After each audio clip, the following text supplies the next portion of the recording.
Hi viewers, welcome to vision 5 TV. Tollywood senior నటీనటులు కొంతమంది social మీడియాలో సెన్సేషన్ సృష్టిస్తూ ఉంటారు అనే సంగతి తెలిసిందే.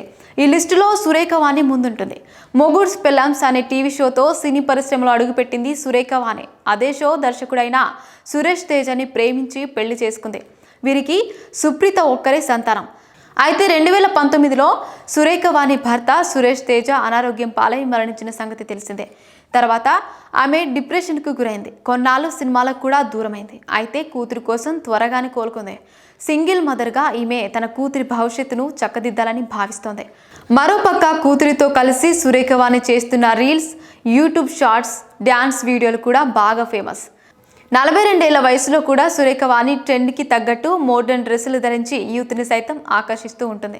ఇదిలా ఉండగా సురేఖ వాణి తాజాగా తన కూతురు సుప్రీతతో కలిసి తిరుమలకు వెళ్ళింది. ఈ సందర్భంగా ఆమె ఆ ఏడుకొండల వాడికి తలనీలాలు కూడా సమర్పించుకుంది. ఎన్నడూ లేని విధంగా సుప్రీత ఇలా గుండు లుక్లో కనిపించడంతో ప్రేక్షకులు ఆశ్చర్యపోతున్నారు. సురేఖ వాణి గుండుతో తిరుమలలో సందడి చేసిన వీడియో ఇప్పుడు వైరల్ అవుతోంది. మరిన్ని ఇంట్రెస్టింగ్ అప్డేట్స్ కోసం మా ఛానల్ని సబ్స్క్రైబ్ చేసుకోండి.